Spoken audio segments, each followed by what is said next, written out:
In 2025, around 19 to 20,000 new games came out on Steam. Most of them will not be played at all. 80% of all game time in the world is focused on 66 titles.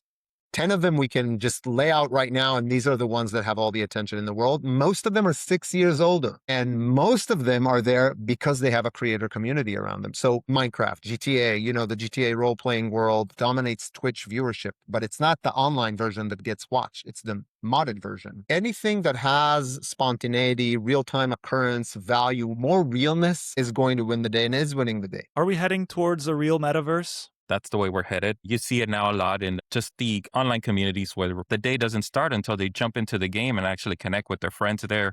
They breathe, they build, they just spend time together, They come in, sit down, play their game, enjoy, have fun, hang out with their friends, And I think that's the way of the future, which has already been happening a lot since Warcraft back in the day. Why do we think modding and UGC have become such a big part of games over the last, let's say, maybe 5 to 10 years, even probably longer, but let's just start there. I think there's something I call the four horsemen of the UGC apocalypse. There's four main drivers to it.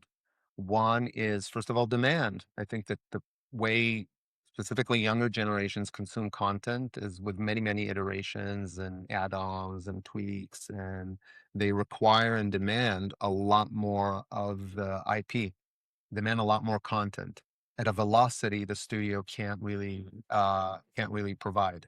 So that opens a big space for anybody who creates content of all sorts to jump in and fill in this demand. So that's one thing. The second is standardization, which is big platforms, closed platforms like Roblox and Epic, and open platforms like Overwolf jumping in and providing tools and ecosystems and just ways to deploy content at scale. The third being the rise of user acquisition as well, retention becoming a much bigger deal and a driving factor in a game succeeding than actually bringing users. Bringing users is very expensive. If you already bring them, you can't lose them. UGC is the premier way of retaining users. And four at large is tools, and I think AI is going to play a role, just dropping the barrier of creation at large. Still, we don't see that at the scale that it will come in the next few years, but definitely making it a lot quicker to deploy UGC. And soon we're going to see some of the, but prompt to mod platforms come out. I don't know how well that's going to go. Probably not so well in the first wave, but these four different categories have different players pushing and driving them. And that's what's driving UGC right now at a level where it's probably the most prominent driver of growth in the gaming industry. Yeah, I think there's no denying the ability for a community, if they're motivated and with the right tools, like the incredible things they can build. So Sandi, I kind of go to you now. How has your experience been? Like you're a very successful modder. I saw on CurseForge all the things you built for Arc and various games. But what's your experience modding and kind of what Shahar here is saying with the Four Horsemen? Yeah. So going to one of his points, I have noticed that a lot of the players, the player base is being retained by mods itself. Just the UGC platform itself, it brings players back into the games once they've actually lost interest. Let's say a lot of people come to me whenever I release something new, and they actually tell me, I actually came back to the game because you released a new update, you released a new pack, you released something basically that just drives the player back into the game, and it retains them for that certain amount of time. That space in between one release from a DLC, from official DLC to the other, it opens it up a lot for players. And I do think that AI is the future. I know there's going to be a lot of people going back and forth about it, that they don't like it, but it's going to bring in a lot of new creators into the platform. I think it's going to be a good way for them to learn and just start processing, and just by prompt based things, creating new items, new models, new code basically into the game, and eventually they'll expand into more of a knowledge base into what our current modding community is. I like how we're talking right away about AI. Usually, I'll be honest, when Sorry. we're doing a podcast, Yeah, it's a tough one.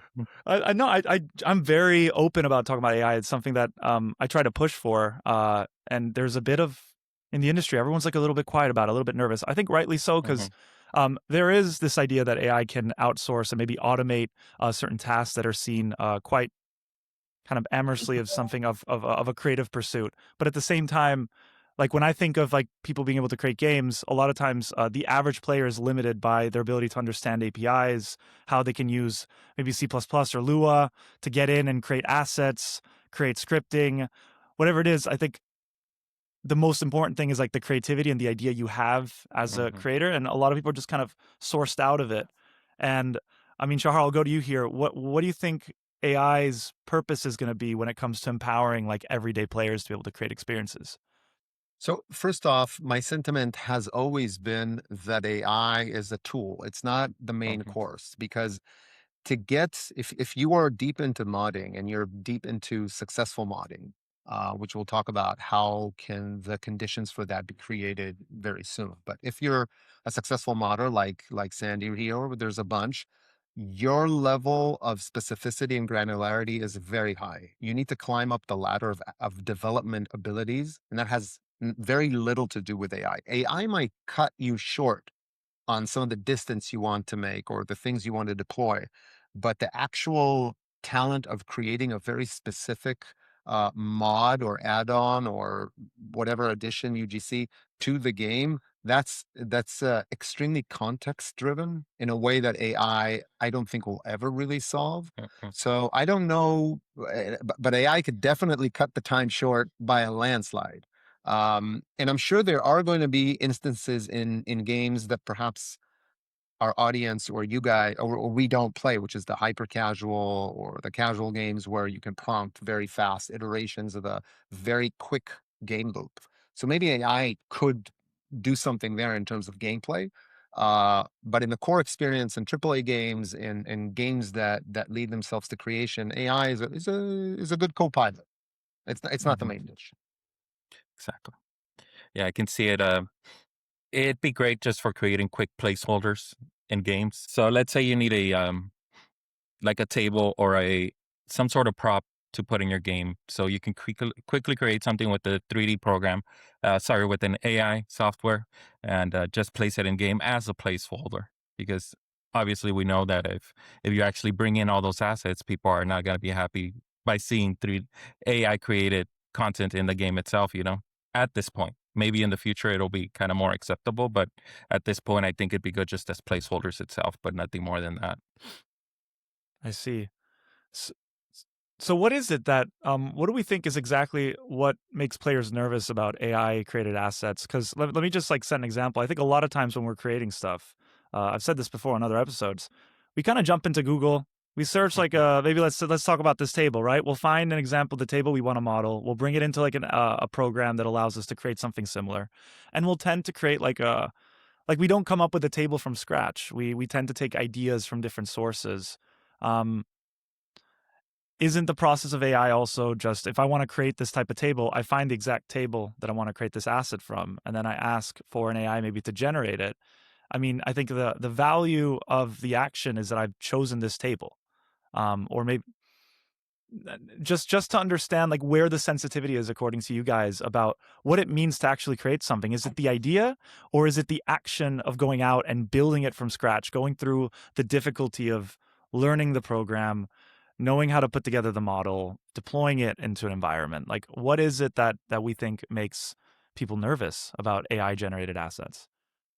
I can go. I have a few thoughts. First of all, I think that AI drops or brings up the bar always to mediocre plus.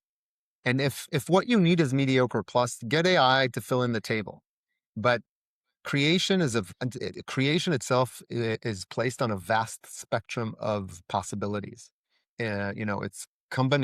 It's it's explosive, combinatorially explosive of how many things you can create and how many games and context is heavy. The more you lean into unique, high price DLC level creations, Mhm. the more AI takes a back seat because as good as it's going to get, it just cannot, uh, any creator has thousands, if not more hours within a certain gameplay. So they know so many things that that drive context, whether it's how the game is, how the community behaves, what are the trends, where the studio failed, where the studio succeeded. They're running the game on so many levels in usually big groups that they can spot points that need covering in a way that even if AI could scan and know to fill that spot, to kind of fill that sweet spot of pain, I don't see how AI does that.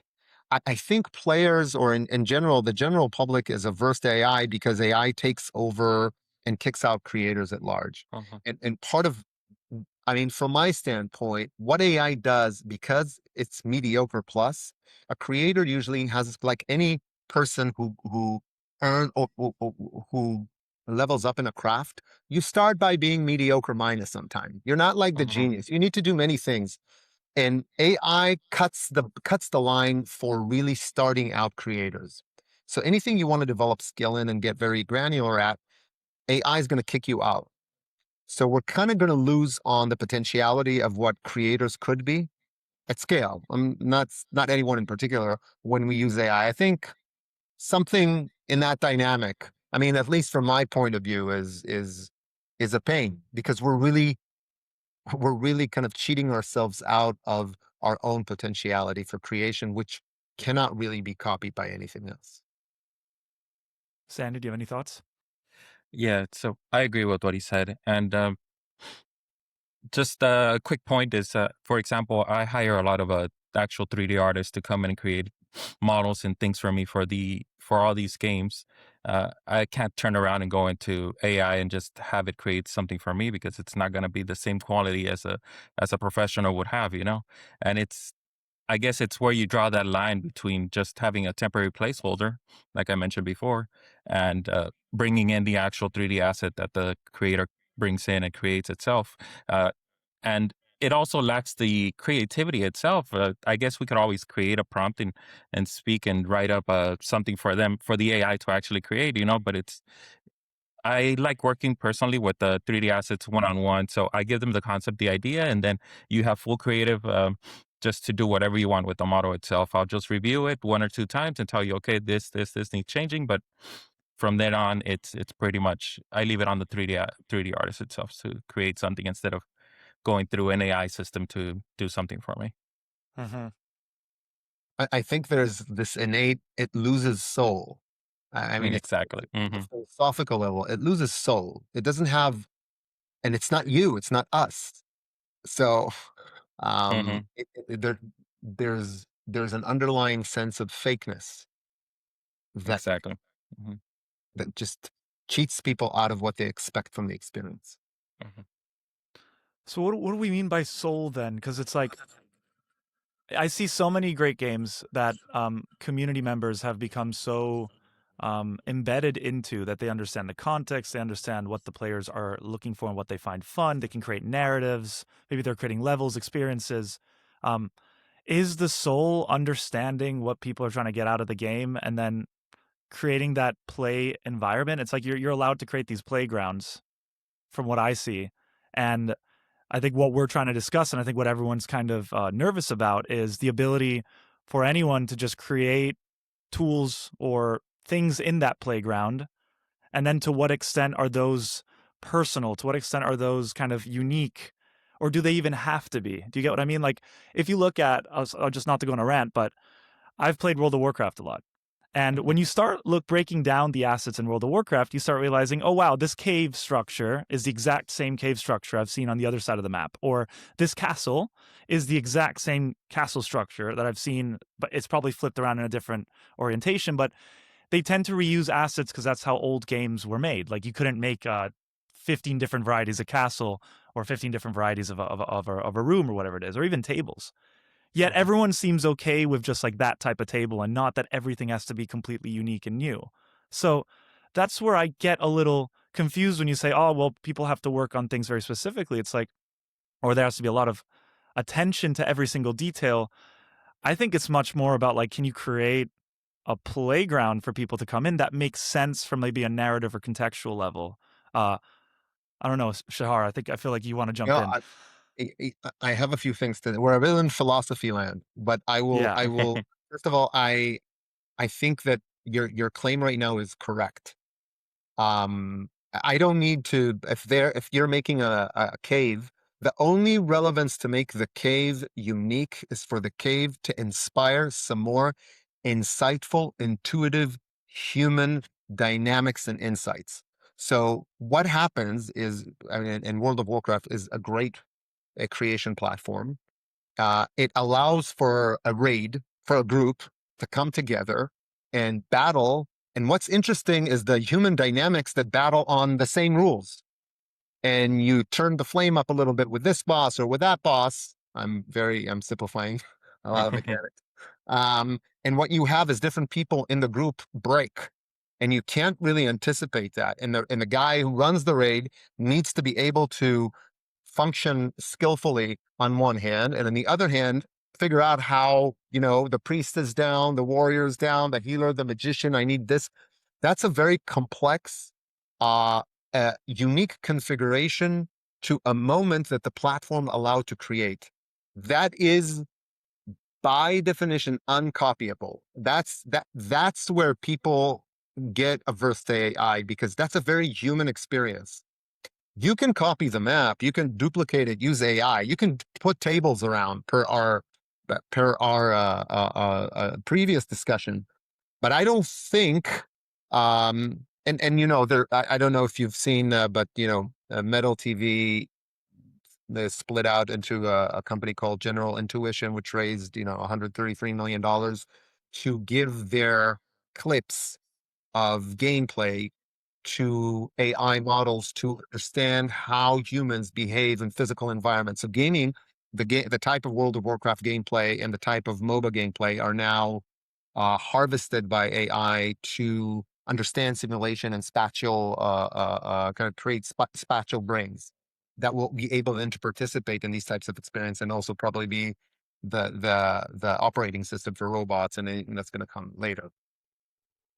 But that unique insight that we can have in this conversation, or we can have in a raid, and that kind of, how are we going to figure it out, and the endless possibilities of us being able to figure something out and kind of reach states of flow at an enhanced level. That's a very, very unique human experience. I don't see AI. I think people touching, or AI touching that is kind of sacredness. It's blasphemy, right? Like, that's blasphemous to let AI step into such a private human experience, and only humans can experience that insight in the moment. I mean, AI is not even built that way. Um, so you're kind of coming to the church and you're pissing on the altar when you do that. Yeah. Feels like, say, I don't know if you want to jump in, but I just want to say, it feels like we're going towards a paradigm shift in games, like a massive one. Like what you're talking about with general intuition, and I believe it's the world models that they're trying to train, or just this idea of how do different people, objects, trajectories, how do all these different things kind of come together and create an understanding of a dynamic world, which happens in these games. And the thing that I've noticed with games, maybe over the last maybe 10, 20 years, is that gradually we've gone from like single player experiences, or just kind of these story driven modes, to now like everything seems to be live service. Everything seems to be online. There seems to be narratives. People are hyper connected, right? I did this podcast with Jack Emmert. He is an MMO creator. He's done City of Heroes. He's a brilliant guy. And what he said is that when I asked him why MMORPGs are no longer as unique as they used to be, is because they were popular in 2004, where they were this huge momentous moment in games, because what they were offering in terms of a social system, players being able to be online with each other, it was social media pre-social media. Like, this was an entirely new thing. If I wanted to go play with hundreds of people, thousands of people, and connect to my friends online, World of Warcraft was that game. It didn't. There weren't other EverQuest, all the other ones. No other game really had that up until then. Now it seems like every game is hyper-connected. Like Forza Horizon 6 comes out and I can play with my friends. Battlefield, I can play with a bunch of friends. Everything seems to be online and interactive, and that seems to be what the largest games in the world are getting really popular about.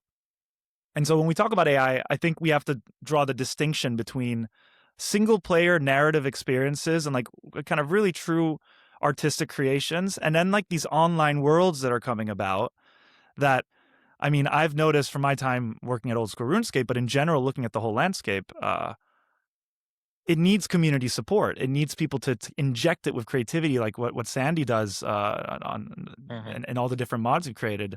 Um, these they need this stuff. Like the development studios themselves can't keep up because they're either looking at another game. And anyway, um, Sandi, what do you think is going to transform kind of modding moving ahead in this new paradigm shift that we're putting and everything we just talked about with models and general intuition and metal, etc. Mhm. Yeah, so I think a big driving point through modding is the passion that the creator brings in, the love for the game. A lot of the times, the games that I do choose to mod is because I love the game itself. It's something that I have an idea, a concept that I want to just push into the game, and I know it's something that other players are going to connect to. It's not something that I know that it's just going to be something that'll sell. It's something that I know that if I create it, I'm passionate about it, and I know how these things connect with each other. I know how other players are going to react and how they're going to actually engage with it. And I think that's something that's very important about it. Mm. And do you how do you see being assisted by AI? Like what does that mean exactly for you? Like like talk to me about your process right now yourself, like what tools you use. I think for the audience just to understand what a modder or a creator does right now, and then where Mhm. that kind of enhanced workflow comes through with AI. Like how do we go from before to after? Yeah, so the one thing that I use a lot of AI for is just kind of talking through my creative process. I kind of just uh, start thinking about what I want, and I get an idea, let's say a concept art, and like I'll kind of create it through the AI system, just the concept itself, and then I go and I speak with the 3D artist, or I create it myself, and I just go from there. I've tried a couple of AI tools just in general for retopology and things like that for the in the 3D area, but it's not something that I'm like super into it at the moment. It just didn't quite get my attention.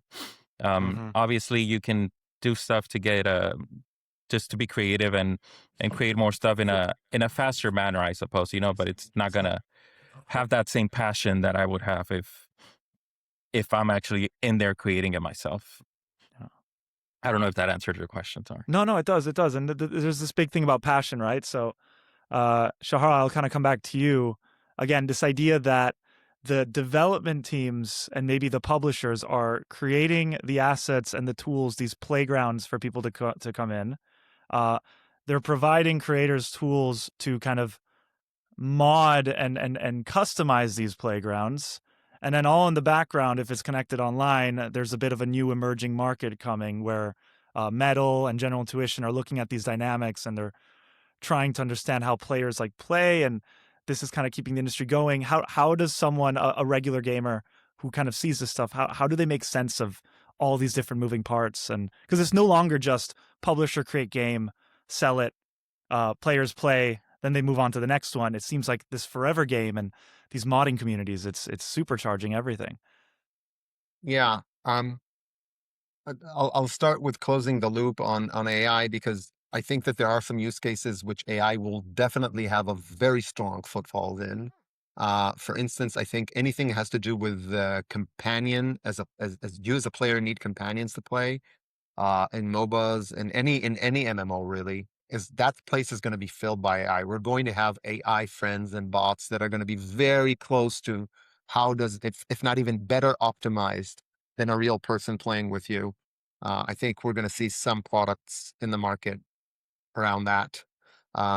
There is room for some of them, and I think that it's inevitable for us to see more of this come into life. I think there's a few again macro trends today. Games compete with everything today. People behave differently because people consume content on a few screens parallel. A lot of these questions that we're asking, people can't hold them for too long. You just have too many things coming at you and grabbing your attention.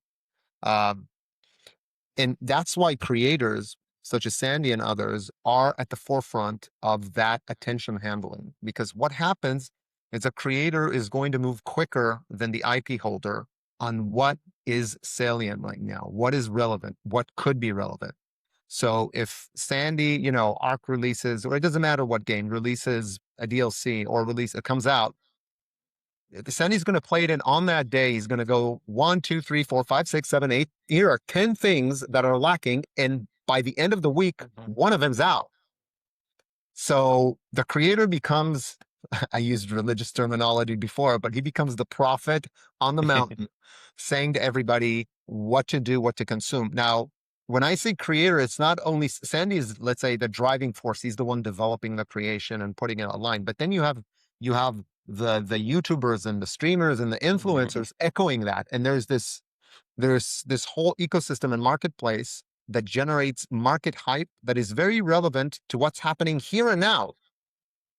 That's why we're seeing more live op games, because in general everything happens here and now. Social media, TikTok, all these platforms are narrowing what the relevance of a moment and what a moment is. It becomes a very small chunk that changes all the time. And that raid, which we talked about, that had all these things happen quickly, that happens in culture on a daily basis all the time. And nobody could capture that aside from a very passionate gamer who's also a creator and can make a link between what happens outside, what happens inside. I know the community, there's a lot of context in real time that is processed. So this is the world we live in now. That's why we're going to see more and more of these games.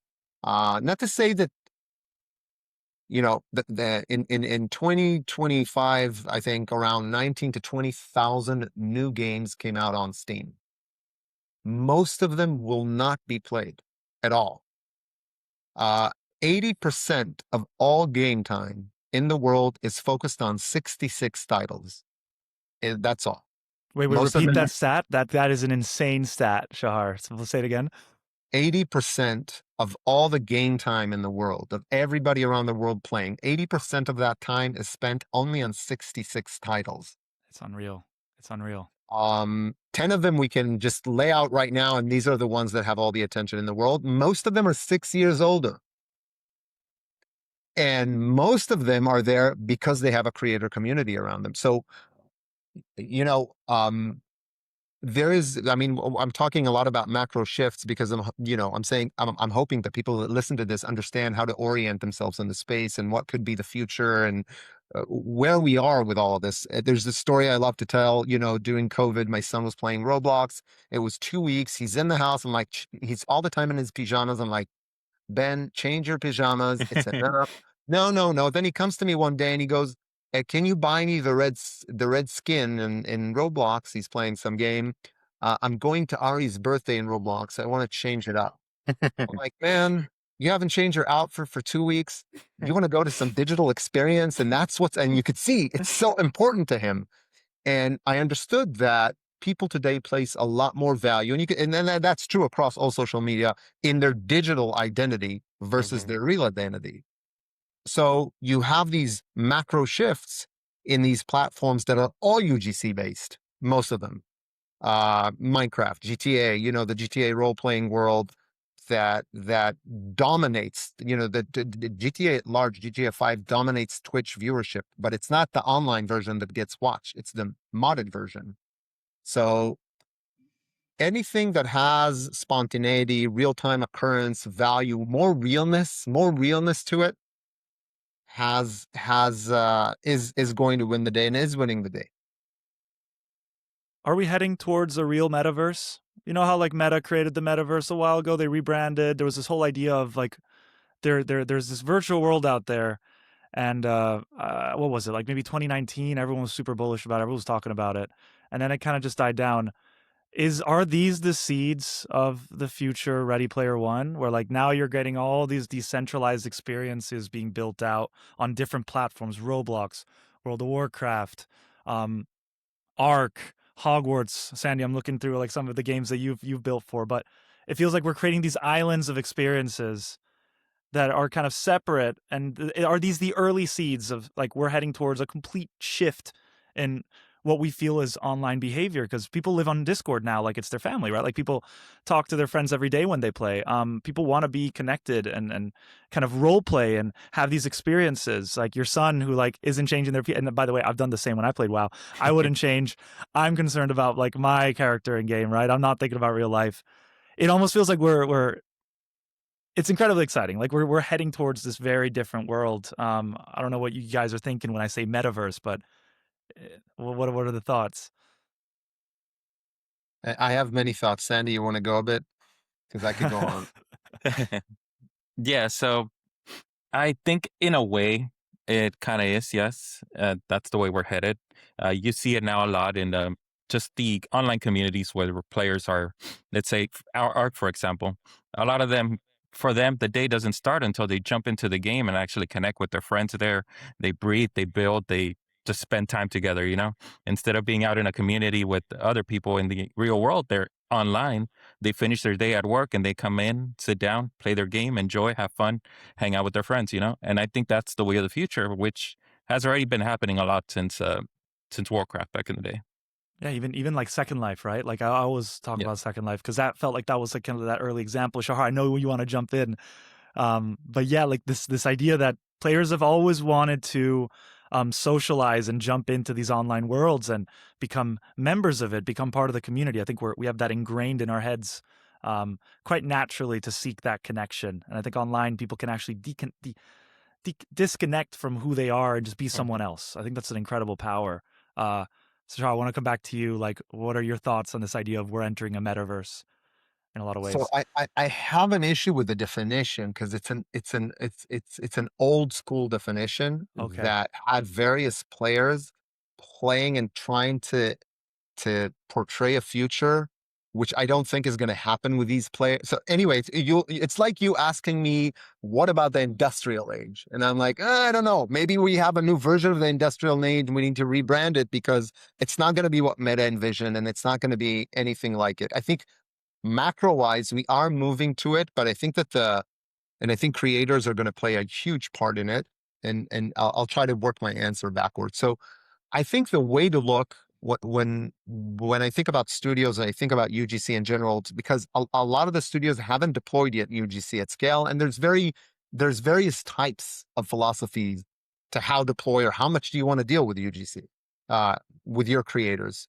Um, so I think that the creators of today are really a distributed work R&D force for the studio.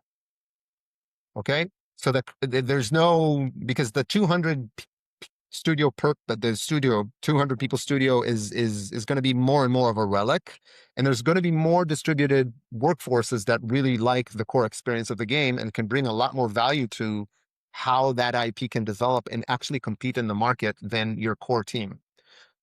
Given that your core team has amazing people in it that have built an amazing core experience, but what's going to matter is the live operations in the moment, atomic units of relevance that are going to be built, and that can only be built by an outside team, Sandy and many, many others, and I think way, way more to come. That's one.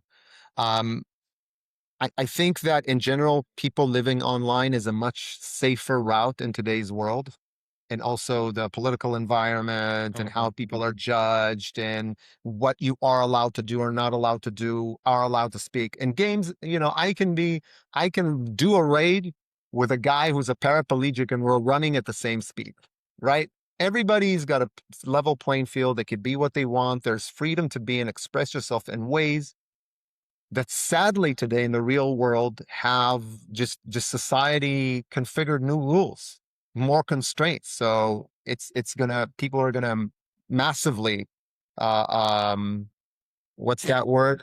Migrate to online communities and games being like it's so great. I see my son today, his most important friendships are online.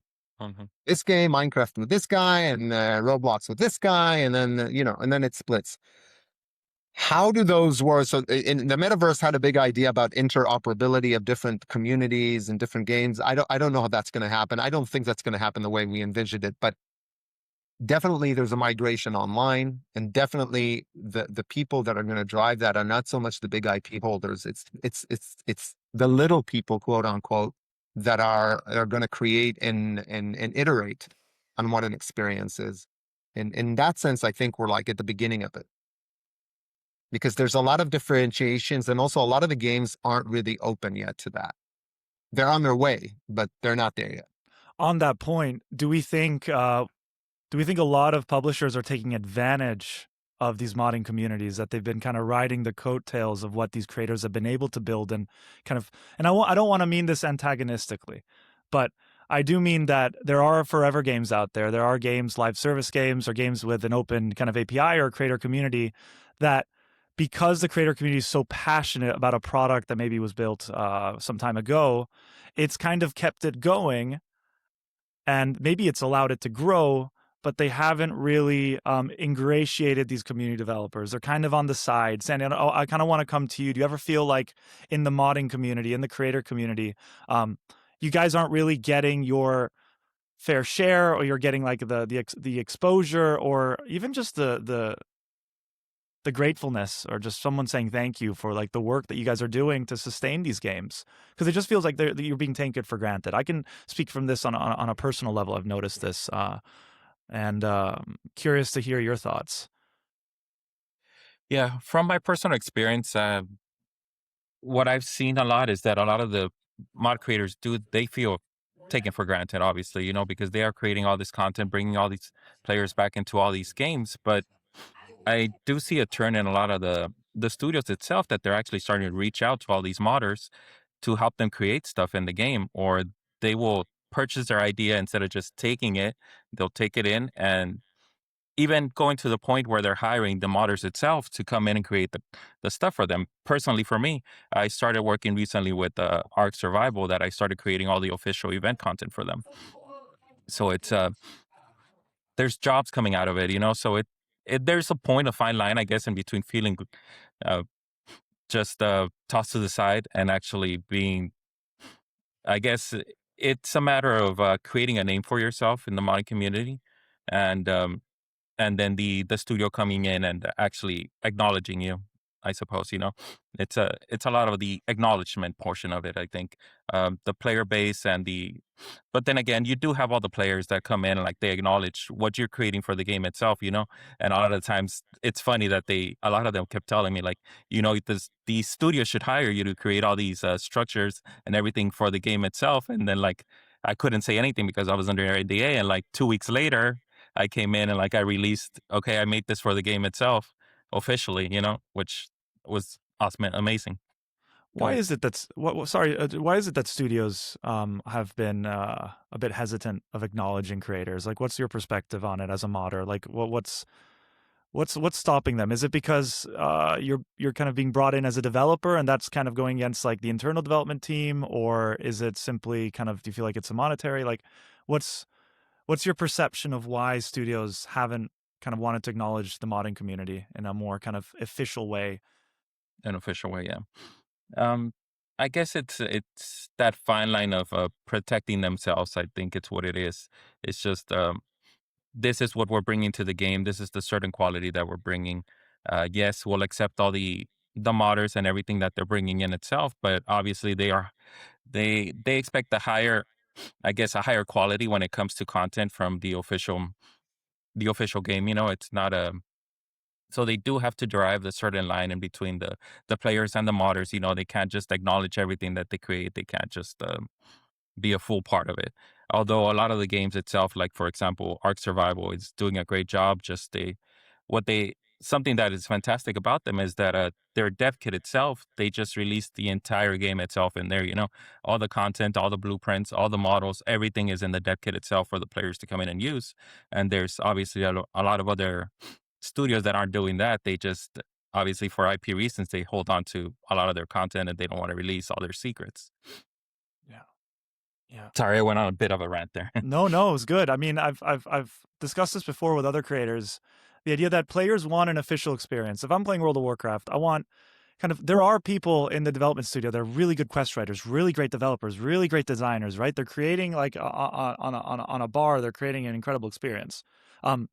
Whether they maintain it or can sustain it or keep the right people to do it, that is up to time and how well the development studio can keep going. But if the bar should start going down and then the creators come in and they start creating something that is better or maybe more innovative to what the community is looking for, that's the push and Yeah. pull dynamic I see between modders and the studio devs, which is like, let's just make a great game and what players want. Whether it's done by the community or done internally, I think players want both, but it's coming together and finding a way of appropriately doing it. Shahar, I want you to jump in case you have something you want to add. Yeah, I have. I mean, this is has been a long. This is a legacy story that each decade had an iteration on it. Let's take a concrete example. DBM, Deadly Boss Mod in World of Warcraft, which is probably by far the most successful add-on, a necessary add-on for WoW with hundreds of millions of downloads. So it really made the raid. It really propagated raids in general and allowed more people to participate in raids. But before CurseForge came along, which is CurseForge is part of the Overwolf ecosystem, many people, that hundreds of millions downloaded and didn't pay a dime to DBM.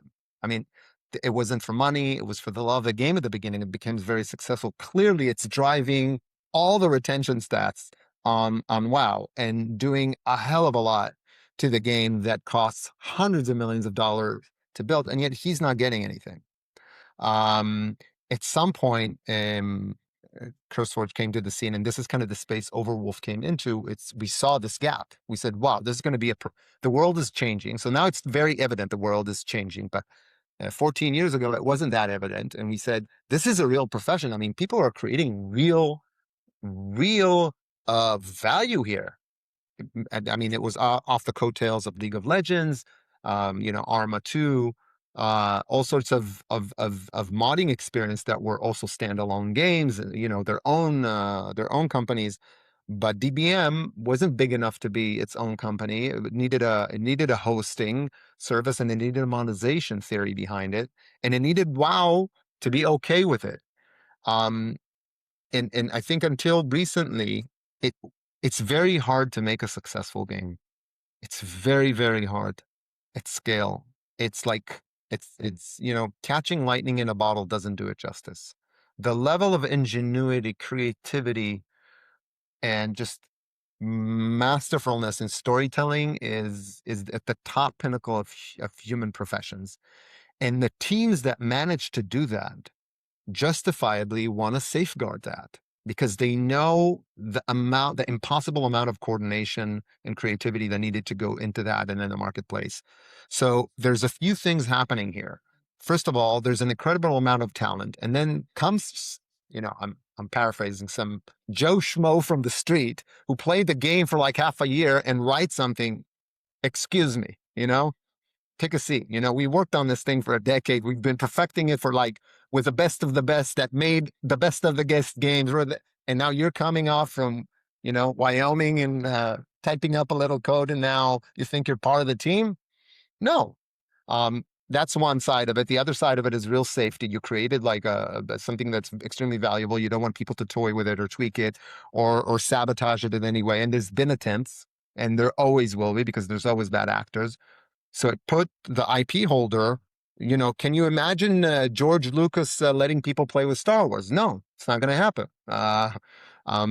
So this is where it started. So, and there's been studios and the big ones that they went also to legal efforts to shut down modders that have done things that started to scale. They just don't know what's going to happen. I don't know what's going to be in the packet. I don't know how it's going to interact with the source code. I'd rather not deal with it. I'd rather shut it down than take the risk of this, effing up my game in one way, or really suddenly this huge community around this mod. I don't even know the community. I don't have a person in there. I don't know how to, there's all these open questions, and my business is not running communities. It's running a game. So the game studio slowly, the world started to have developed, particularly in the last decade since Minecraft took off, and then Roblox came to the scene, and suddenly creators are driving the agenda. And it's very confusing for a lot of these old school game executives that have built tentpole titles, that it's just so out of the box to now listen to Sandi and what's good in Arc Are you kidding me? And yet you cannot deny the market. So I mean, Arc is one of the good examples of a game that fully saw that and enabled that. So, in Arc, 70% of the players use modded Arc. And those who use modded Arc have, 2x, 3x time playing and monetizing, and you're talking about millions of people. And the stats for modded games aren't as different. They vary from game to game. But I think the platforms and the games understood, oh, we need to become a platform for creators.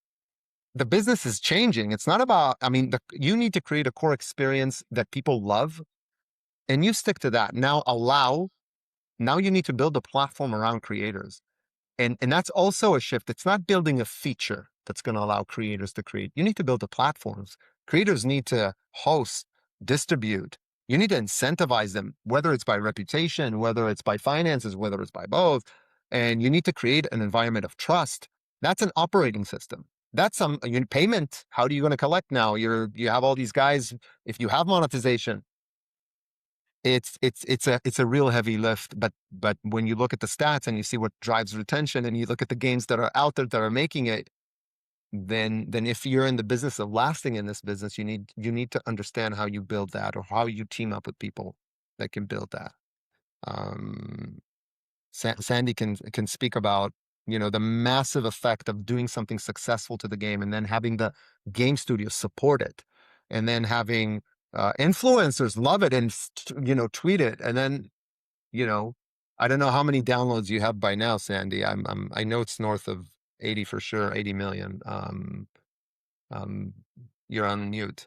Oh, But I'm at 110 now. Yeah, I 110. was going to say, I about saw that. that stat earlier. Yeah.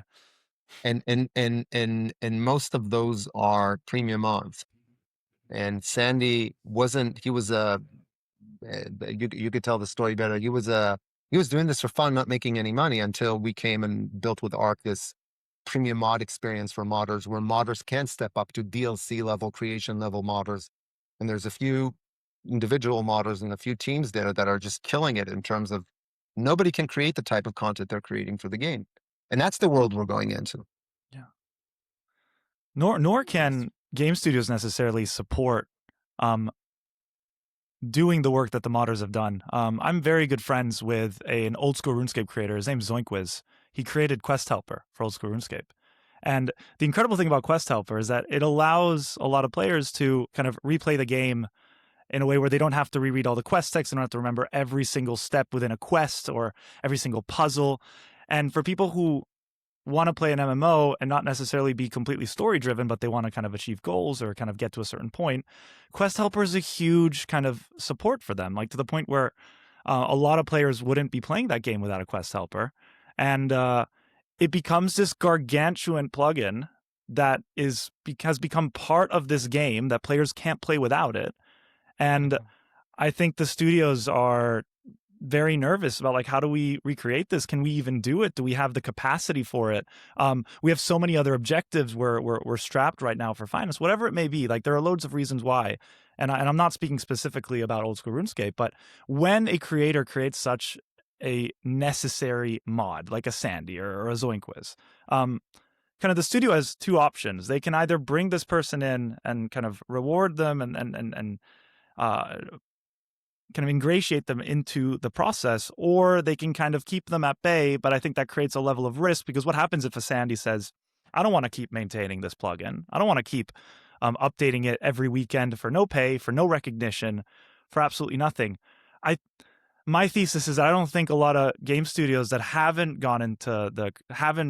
really created this playground for community creators, for modders, or even given them the acknowledgement, I don't think they realize the level of risk that they're exposing themselves to, that they should a modder one day say, I'm done doing this stuff for free. I know I did it out of passion, but now I can tell that there are a bunch of execs who are riding the coattails of a game that was written 10, 15 years ago, and a bunch of modders that have done insane work because the community asked for it, and yet we're just taking, I don't want to say taking advantage of it, but it does kind of seem like that. What happens when Sandi says no, I guess, is the question. And what I love hearing from you, Shahar, is that you kind of brought in Sandi, you guys started creating stuff in a more formalized way, kind of high level plugins. I think that's or mods or packages, whatever it is. And I think that's super special.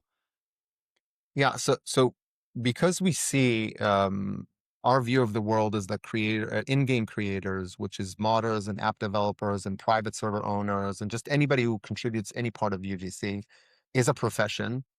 First of all, we measure how much money we drive to modders to that community as a whole every year. That's our North Star at Overwolf.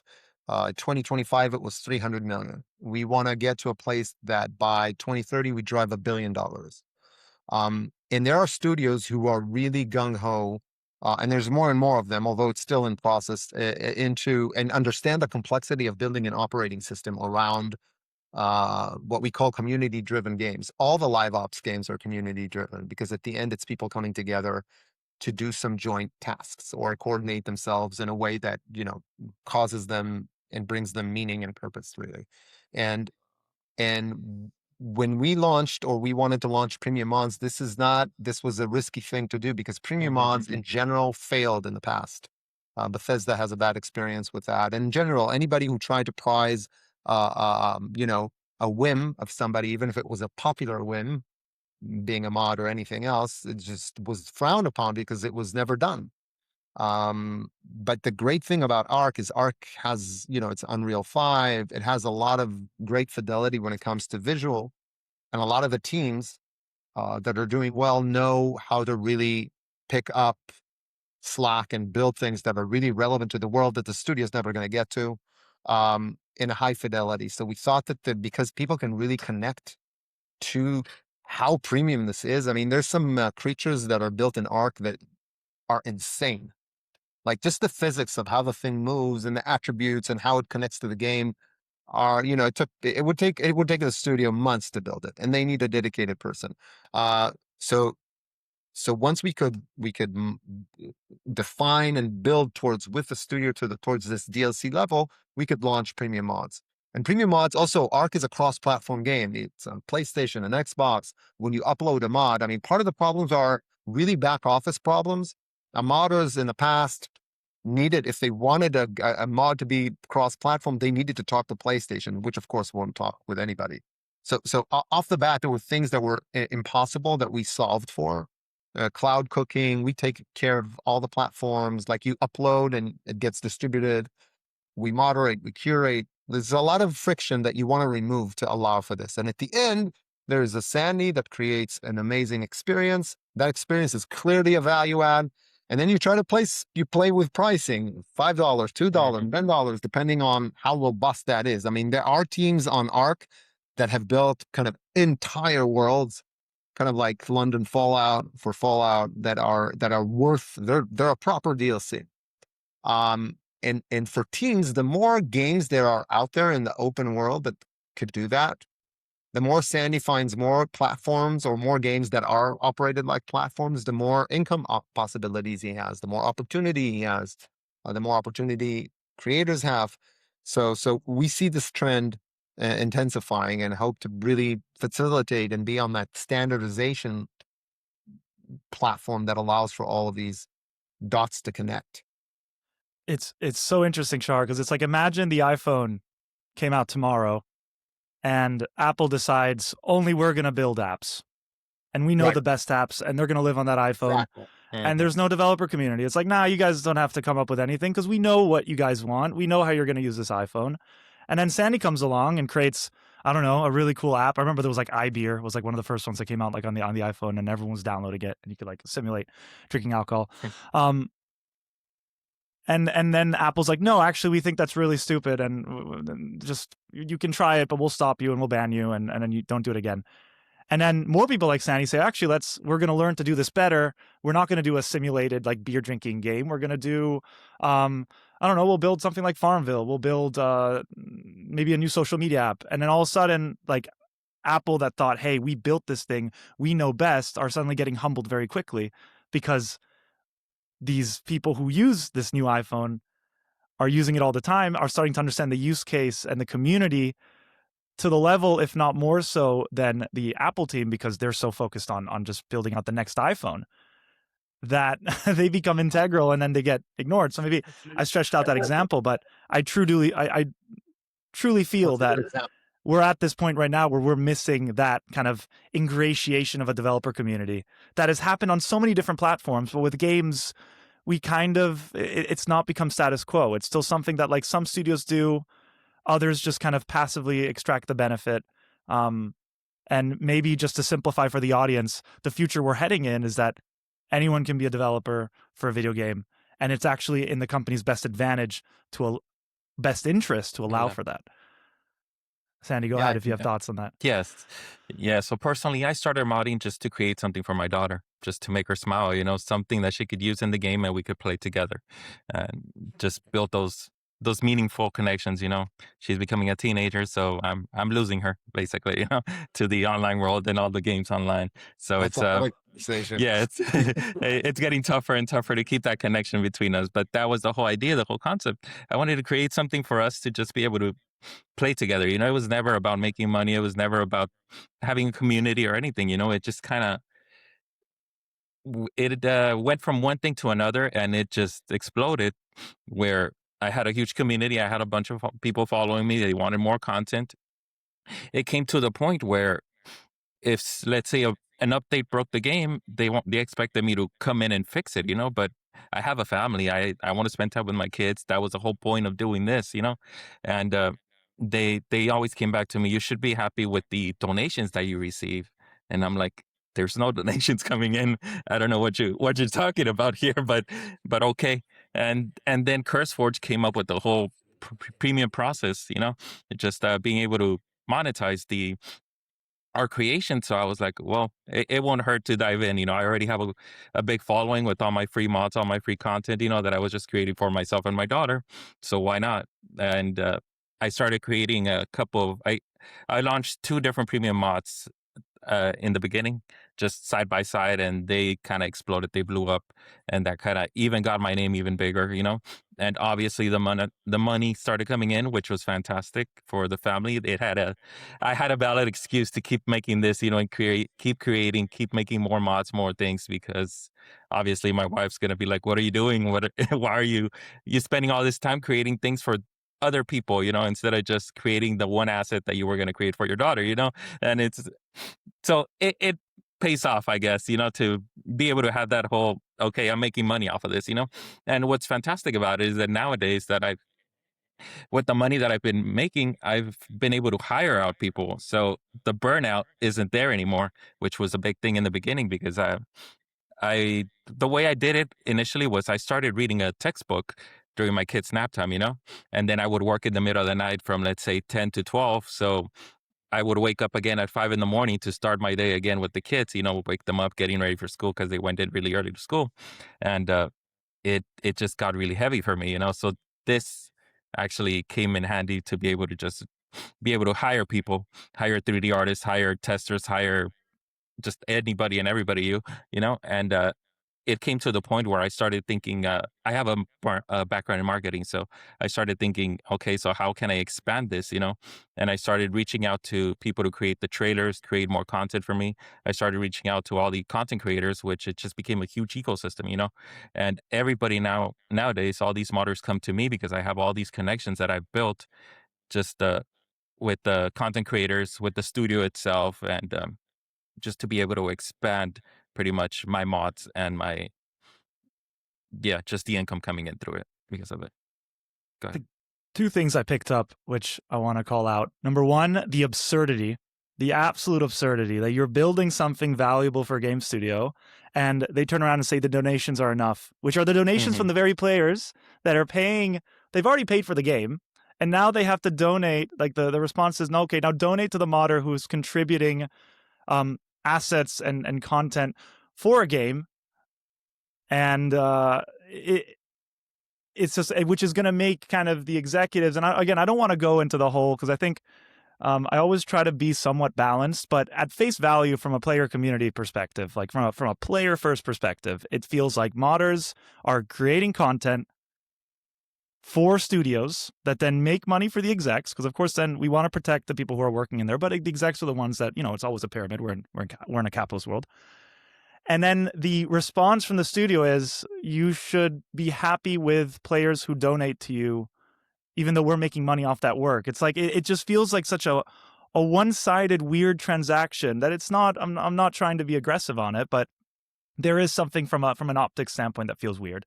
So that's one. Just the fact that donations is a response, I think, is crazy when you're delivering that Mhm. much value. And then the second is, which I want to touch on, I want to go to you, Shahar, is the ability to create an operation, an ecosystem of people. The fact that you've basically gone from a sole trader, someone who's just started creating a little service, it slowly starts scaling. You start building a community, you start building context, and like a business, like a startup, you start growing this thing to the point where it becomes a profession, it becomes a business, it becomes something that can sustain a family, can sustain other people. I think that's incredible. That grows out of nothing. And so, Shahar, I kind of want to come to you in case you wanted to jump in. What are your thoughts on kind of these 2 points, but especially the idea of creating an operation from this? I mean, you got to give it to Sandy here, because he made it. I mean, this is kind of our whole philosophy is we'll build the bridges for you to be Mhm. able to make the money and produce, and we'll get the studio and we'll create all these things. But what he did, that last part, that's 100% what he was able to build on that infrastructure. Some others don't do it. I mean, that requires you to go and be on the hunt, as we say in Overwolf. I will say that today we're a lot more in the business of helping creators lift up, especially when we launch a new game. We create something called a mod squad. We have a lot of tentacles into the market itself. So some of that is easier to do when you rise, but you still need to do the work. I mean, you need to go out, you need to meet the people, you need to create those connections yourself, but they're available within our network. So I think that what's happening now in general is a playbook. All sorts of playbooks are being built on the possibilities that the world can have now in the world of games, specifically those who are working with us. The one thing that makes us kind of unique in the space is that we are doing a complete, specifically for the bigger studios, a white glove operation. We do tech and live ops and market hype and work with all types of creators and build a go to market activity. And we run the whole thing and do moderation and curation and then payments, which is a huge boring thing that needs to get done because people are making money in all sorts of places, and all sorts of places have all sorts of rules on how to process funds. Uh, so by creating this infrastructure to allow Sandy and folks like him to then grow and be big, and then in return the whole thing grows. The whole industry grows because the more creations a creator drives, the more players come, the more money they make, the more creations are made, the more players come, and this is kind of the cycle that we want and we see supporting. I hope that each game is a bit different. Each game has different types of creations, so you need to find it's tailor suited to the game what we do, with some kind of building blocks that are the same cross platform modding and monetization and payment processing. But the communities they vary. Some communities are very intense on creation and sharing and social influencers that deal with it, and some are less. So we jump in and try to grow the community where it needs that help. Sometimes it's easy, sometimes it's harder. And I do want to talk about a story that I've been very passionate about this modding stuff, and I'm also kind of hogging the mic a little bit. But I do want to say, Rockstar have had an interesting relationship with modding communities because when GTA 5 came out, this group of modders came through, and they were called, what was the name of those guys? The 5M and Red M community. 5M being for GTA 5 and Red M being for Red Dead. And as soon as GTA 5 launched in 2013, within just, I think, 2 months, this modding community had broken apart GTA 5, looked at the source code, and started building their own version of it. Because essentially Rockstar had created this ecosystem of assets and an environment, this world they've created. And anyone looking at a world, any hacker, any modder, any player is like, what happens if I build a metro station? Or if I want to make an island reachable? Or if I want to build a jetpack, which was in San Andreas but isn't in GTA 5? And I think at face value, this is an incredible thing, and it's beautiful to see. But Rockstar fell into issues, which is like, what do we do with the IP, right? Like, what happens when people start bringing in like an actual Ferrari and they start putting in like IP content, and what happens when it starts detracting from our business model, which is we want players to play on GTA Online official servers because that's where we have our monetization options, which is totally fair. I'm not here to demonize whether players, whether a business or a game studio wants to protect their bottom line, because that makes total sense. And then they had this bit of song and dance over the last 10 years where it ended up with Rockstar acquiring FiveM and RedM and bringing them in internally. And I think that's a really important step. And you can see what they're starting to do with GTA 6 and where they're gearing up towards, because they have recently announced that they're going to have a marketplace in GTA 6. So people are going to be able to create their own assets, create their own textures, and sell them on a marketplace, which then, if you piggyback off the fact that then people can create their own servers and their own worlds and then host these servers in their worlds, Rockstar increases kind of the impact radius of their game. They bring in people by allowing them to create tailored online worlds that then other people can jump into and create tailored assets for that world. And yeah, you can play the official GTA Online version and it will be brilliant because Rockstar has incredible developers, and you can play GTA Story Mode. But there will also be the ability for people to piggyback off of the amazing work and even add more stuff on top of it, where I mean, I can't imagine how incredible GTA. Like, if I thought GTA 6 was going to be incredible on its own, just think about GTA Story and Online. Imagine the GTA roleplay and the custom servers and worlds that will come out because Rockstar has finally decided, hey, we're going to work with the community now. We want to do this properly. So I wanted to kind of segment this kind of story because this is something that I watch closely, and I just think it's such a great move, and it's gonna. Like, guys, gentlemen, when after November, everyone will be talking about this. I guarantee you, every game studio around the world is going to look at what GTA 6 is going to be, and they're going to be like, "Oh God, we have to do this too now." So a few things, and I have to tread lightly. 5M is, they have their shops, the 5M servers, and those shops are until today powered by Tebex. So all selling on the modded version is Tebex is the payment processing servers for most of the private servers in the world. Also some games today, they move with their D2C payment services. We own Tebex, so we know everything about 5M in and out. And we know the deal well, and we know the Rockstar folks well. But definitely part of what you've mentioned, which is out there, there's nothing. Rockstar is notoriously, it's a secretive. I've only said public information. I'm also. yes, I've absolutely. I know. Yeah, I've recently kind of tweeted, posted something on LinkedIn because there was a public. I don't remember which outlet covered the fact that they're talking to creators, and then we know very well the marketplace. It definitely, I think that without coming publicly and speaking about it, everything you described is 100%. I think that they understood, and I don't know if you remember, but they tried to cease and desist 5M. They tried to shut it down every way possible. It was one of those, we're going to shut them down, can't, slippery, and then eventually let's just acquire them and now build something that we'll see what it is exactly. And I think it's just an indication of everything we've talked about. It doesn't matter what you are. Without a creator, games are now competing with everything. Creator is at the forefront of the atomic unit of an IP. You must let the creator play. I'm sure, I don't know if it's going to be what you described exactly that's going to come out, but whatever game Rockstar is going to put out, it's going to be like Expedition 33. It will be amazing. We'll play story mode. It'll be great. But all your friends are going to go do some crazy shit on some private server. You're going to go there because that's where they are now. Why would it be any different, right? And they're going to be able to, at least based on what we're reading about them, to monetize and extrapolate value out of everything, which they in a better way than, or in a much better way than what they've done in the past. But that's a signal for the whole market. The whole market should read that and understand how to go about it. Now, saying that, running a game and then running community and like creator communities, which is, you need an operating system to run communities. It's not like a feature. It's a full-on philosophy on how to do that. You need features in place. You need marketplaces in place. You need teams in place. That's not something game studios know how to do.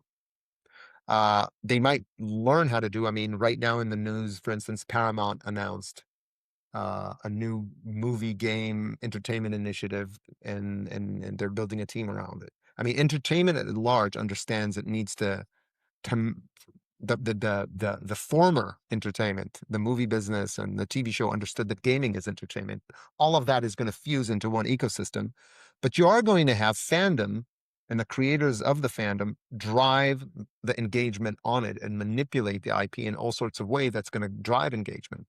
And in a world where there's so much noise and attention cost is so expensive to get people, that's the real flywheel. That's the real secret weapon you'll need to develop. And it's happening everywhere. I mean, Blizzard. I did a podcast about Turtle WoW and Blizzard shutting down Turtle WoW, which fair enough. I mean, Blizzard wants to do its own Classic Plus, and you can understand why. But they've had a history of having to shut down private servers that were doing things before they even realized were important. I mean, before WoW Classic came out, a bunch of kind of devs got together and created Nostalrius, which was basically. I mean, there's a famous quote where a guy at a BlizzCon said, like, when will you guys be bringing like classic servers as they were in 2007 or 2004, whatever it is? And I think Jalen Brack, who was with the president of Blizzard at the time, said, you think you want that, but you don't, right? They were so sure that no one would ever want to play WoW Classic because why would you want to deal with having to go to summoning stones and summon people? And why would you want to deal with not having a looking for group tool and all these things? And you look at the same thing with old school RuneScape, and they had to shut down a lot of different clients that were doing the things that internally they probably should have been doing themselves earlier. Like they had an HD system which they shut down. This is all public information, but 117 HD was a plugin tool that basically took the base graphics of the game and through the Java client turned it into HD. Incredible, to the point where every player is using HD, and there's no kind of internal HD right now in old school RuneScape. And they initially tried to shut it down as well. And there seems to be this song and dance between internal studios saying, hey, this is really cool, but we're nervous about it. We want to shut it down.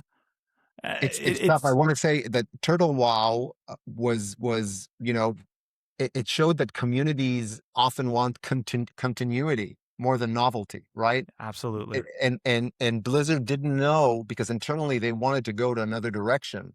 And by definition, you need to make a decision. You don't have teams that can run everything, right? And they know they've built WoW. They know what they're doing. So somebody needs to pull the plug on something that clearly has a substantial community running through it. But again, that's a tough business to run. I mean, because this is the challenges of running a business. Do I invest in the current IP, or do I take that and go into a brand new world and offer my users something new that who knows if they're going to like. The fact that they like, I didn't like the last 3 Star Wars. I can't connect to that. I mean, it doesn't mean that that could come along. So it's challenging for games, I think, for studios. I mean, it's a very, very complex business creative landscape to navigate in. I absolutely agree. Sandi, I want to go to you on this one. In a lot of ways, it feels like we're trying to treat online worlds and experiences as like any other business. But in reality, these are like communities and societies. Like if I decide to I create a game like WoW Classic and everyone plays and they fall in love with it and they have their friends and all of a sudden it's like, hey, new expansion, we're moving everyone here. No more WoW Classic. Thank you so much for playing. I think we've reached the point where players are like, I want to keep playing that. Like, why are you this is a place where I built memories, community, nostalgia. I've kind of maybe established like a streaming profile, or I've created mods for this game. And now the studio's like, we're going to move ahead. Sorry, but this is no longer in our interest. It makes sense at a business level, but I think these online worlds and these experiences are becoming much more than that. These are worlds that people are attached to. These are second or third homes, as David Freed told me in the Turtle WoW episode I did. I want to get your thoughts on how you feel about like your existence in these worlds, and if that kind of resonates with you, this idea that these are not just products. These are not just like any other business. These are shared experiences where people want to jump in and they want to make sure that place stays as is. Like we had the whole stop killing games movement. I don't want to like exaggerate or maybe kind of go on a crazy tangent, but maybe there should be this idea of stop killing worlds where people kind of build a home in, because that stuff really matters for people. And I think we should be sensitive about it. So do you have any thoughts on on just like you as a creator and working in Ark and Hogwarts and all the different games you've modded for, that this is kind of like a shared space.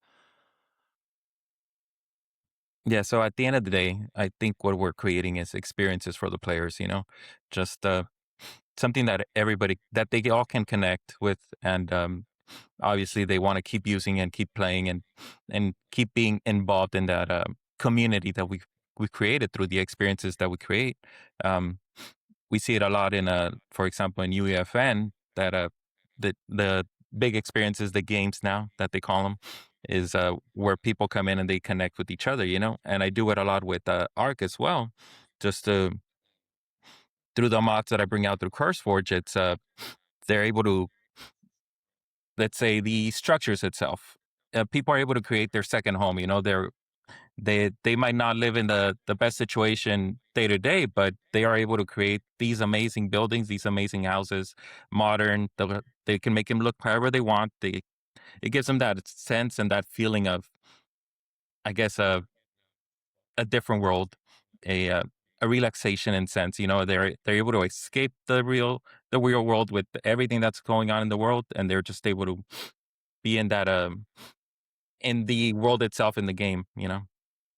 They're able to escape the real life, I guess, into a better world that they created themselves through the content that I've procured to them. Yeah, it's an escape, and you're adding to it. Shahar, do you have any other thoughts? I don't want to just go on a different tangent if you want to add to that. Oh, we can continue. I think Sandy, they said my bit. Sandy kind of closes it nice. So Okay. Well, then I want to bring up an interesting scenario. I had a player reach out to me, a viewer, and this viewer has been using source code from a game, and using Claude and Godot has broken it apart and is rebuilding using the assets to create their own kind of experience. So they're taking a map from a game, and they want to build a racing game out of it, or they want to kind of just build like a different experience. And I'm linking this because when I went to GDC, I met this very interesting person, Jonathan Yober, who runs multiplayerservers.com, and he showed me at GDC in SF what everyone's doing with Wukong. So Wukong, there's a Wukong Game of the Year in like 2023 or something. It's kind of one of those Elden Ring games. I haven't been able to beat it. I'm like halfway. It's a very hard monkey game of for me. fury. Yes. And the fascinating thing that I saw when I was there on his screen at his booth is that people have taken Wukong. I think the developers allowed it, and they've broken it apart. And some people have created like a PvP experience. Others have created like a Wukong version, which is an MMO experience. Others have created Wukong where it's like a social experience Wukong, and everyone's creating different versions of this game that once existed.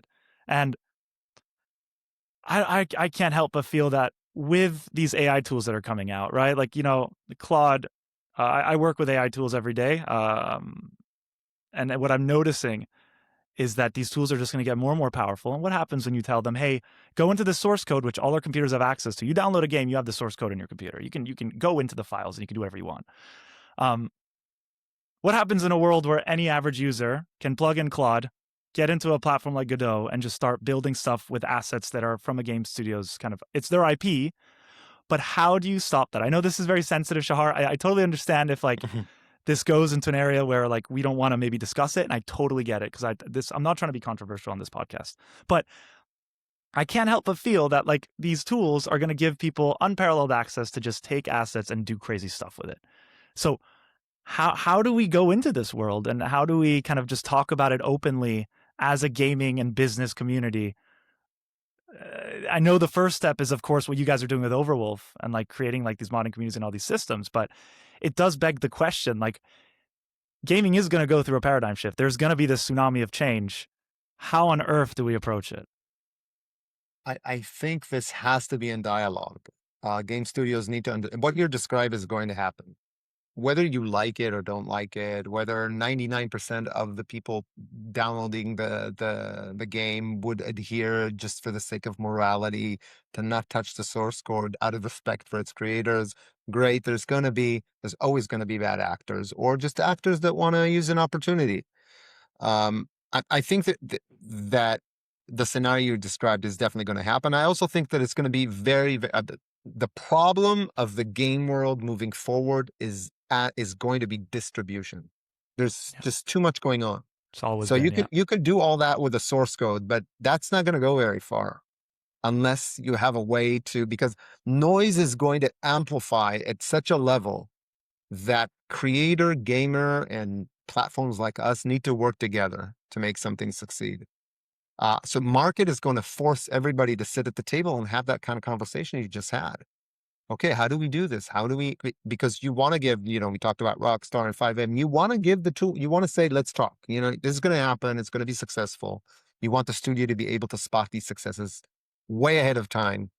You're going to want to allow for a safe space for modders to develop. You want to allow for a safe space for the IP to exist with guardrails. And that's where we're trying to do whatever we can to kind of build that holy trinity between the gamer, creator, and game studio, where those conversations are had and studios can come up with the type of strategies that will allow for their ecosystem to handle what you just described. There's no other way, because we're going into hyper creative, overflowing with content. It's already overflowing with content. I mean, I just told you how many new titles were released on Steam. It's crazy. Yeah. No, You it's won't unreal. even, some of them might be amazing. You won't ever know about them, ever. There's just so many hours in the day and minutes and WhatsApp and Instagram messages you're going to pay attention to. Even if your eye came across an experience that you thought is cool, you're going to get hijacked very fast by something else. Oh yeah, I mean, it takes one creator to build something that becomes a billion-dollar industry. Look at IceFrog with Dota. Right? IceFrog came in, Warcraft 3 map. I was playing Dota when I was a kid on Warcraft 3. I just thought it was any other game. Right. 5 years later, League of Legends comes out in 2011. Now it's the MOBA, and it is like the number 3rd most played game in the world, or whatever it is, right? It just... So if Blizzard had a different state of mind, League of Legends would have been theirs. It would have been theirs, yeah. But they need to see out of the frame that it's easy now in hindsight, right? But back in the day, who would have thought some Joe Schmo would create a competitor for World of Warcraft, yet alone Dota? Yeah. I mean, it just seems unreasonable. Today, it's like, for sure. It just starts as these like small things, and then they grow because the community starts they can build a community like Sandi does. When Sandi builds one mod, then 2 mods, then people start downloading those mods, and then more people are interested, and then suddenly an ecosystem starts growing out of that single mod, and now Sandi is kind of somewhat a business. Same thing for that IceFrog, right? Sorry, Shahar, you want to jump in? No, tying it to AI, I mean, what cuts the line, and this is good news for creators who have a passion, is that authenticity is going to always win the day. If you can be extremely authentic, and you have all the tools in the environment to be that, although all the AI and your brain rotting on screens is working against you. But if you do happen to follow your passion and persist, you're going to come out with some signal of authenticity that nobody else has, and that's going to be highly valuable in the market. So it's about you being able to gear yourself as a creator towards that, the game studio being able to have a dialogue and know how to spot that, because that's going to drive more retention than any other feature you're going to roll out or DLC, and us allowing us and companies like us allowing for infrastructure to tile these behind the scenes. Yeah, guys, I could keep you here all day. Truly, go ahead, Sandi. No, please. No, and I was saying, and that's the great thing that Overwolf and CurseForge do, the connection between us, the modders, and the actual studios to be able to bring in all this content. Because I find it that the discoverability of mods is what the issue is. Just like any game, like he was mentioning, there's millions of games and they don't even get any attention. Same thing with the mods itself. CurseForge is offering that connection, that bridge in between everything, to be able to just for us to be able to bring something out and it's actually featured and it actually gets the attention that it needs to actually grow, instead of just getting lost in the million other mods that are out there. Just to understand, on CurseForge alone in 2025, there were over 33 billion downloads of mods. You need to cut through the noise. Mm-hmm. That's an unimaginable amount of content downloaded. Gentlemen, I have it open here on my second screen. Like, I was playing World of Warcraft Classic. I'm playing TBC right now. I was jumping between hardcore and TBC because I have a shaman and whatever.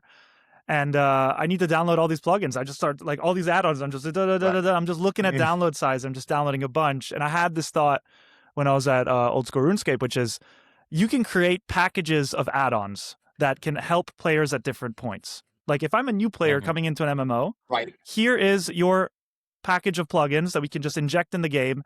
Boom, retention goes flying off the charts because now you have all these tools that maybe the original dev team or just the current dev team doesn't have time to provide, but now you can do that because there is a tailored selection of them.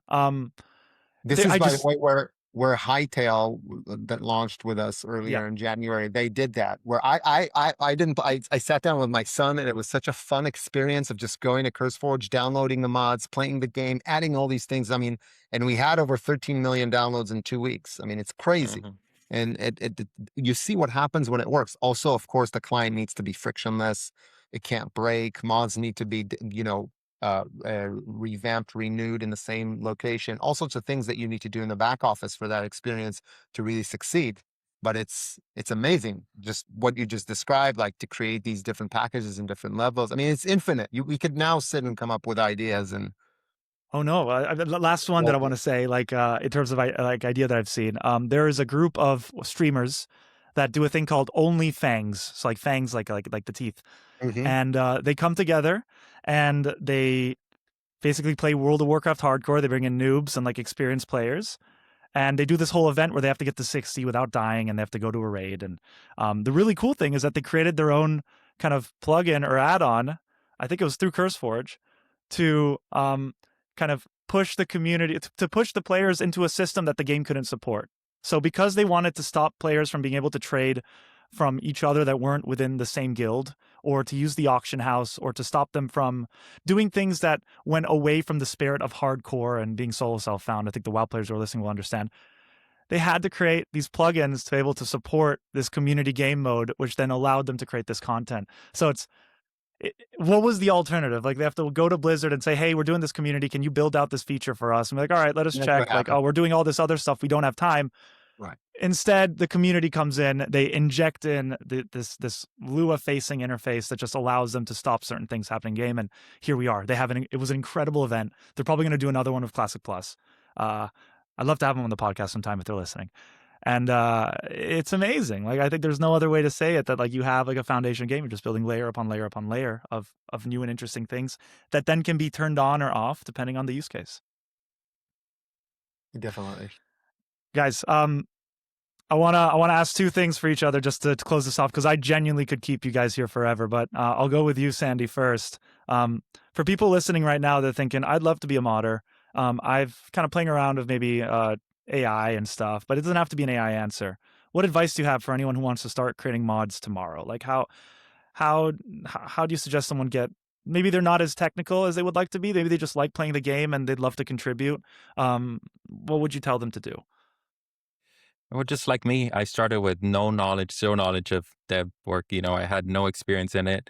I kind of just delved in, and that's really all everybody needs to do. They just have to delve in, and there's so many tools nowadays that make it a lot easier for players to just be able to come in and create content. We see it with the let's use for example Arc right now is they're releasing a world builder thing where you can actually create the worlds, create the maps in the game itself. And it's going to bring in so many other players just to be able to do it themselves, uh, instead of just having a dedicated modder who has all this background in blueprinting and coding and everything. It's not necessarily something that you need to do nowadays. It's just you slowly learn one thing after another, and that's all they have to do. Just dive in, honestly. And Shahar, how about you for studios or businesses that are looking at kind of what Rockstar's doing and all the stuff we've talked about here? What advice do you have for kind of businesses that want to get into supporting this new ecosystem? First of all, talk with us. It's not easy for games because without a core experience that works, you're not going to get a community. That's the hard truth. A community is not going to save your game. It can amplify your game. So as you're thinking, I want to develop UGC, it's not a feature. This is a whole other approach, and maybe your game is not worth it. So you need to navigate as you're making the game uh way more precisely and kind of with the clear head with the people you're building it, and when you want to build that type of UGC experience, when you want to open the gates, different games. have different features that are going to help them. Some of them are more functional, utility based. The other ones are more creative. We talked about some of the utility faced. Turtle and WoW was more utility. It wasn't anything super creative. It just allowed for creativity to happen. So there's a lot of specificity you need to understand. If you've never run a UGC game, it's like running a game within a game. It's its own ecosystem, and it does require an operation system to be built around it if you want it to really succeed and pull your game into the future and to be able to kind of hit on the things we talked about here. So reach out to, could be us, could be other folks in the business, to kind of discuss and think about it together. That we think that that's the future. We live to build the infrastructure for it. Sandi and some other folks are like amazing stories around it. Um, live your passion and try to create something has become something that is much more tangible. I mean, you can create. I mean, based on this conversation, once you're loaded with the right passion, you can create. And studios should be allowed to, or should be helped to navigate themselves into a place where they allow that passion to mature and bear fruits. Go out and build stuff, right, guys? Right. All right. Well, guys, I want to thank you so much for coming on. This has been a blast of a conversation, and yeah, let's do this again sometime. Amazing. Thank you, Ali. Thank you, Yeah, Sandi. thank you for having us. No, thank See you you, guys Shahar. for coming on. Bye bye. Bye.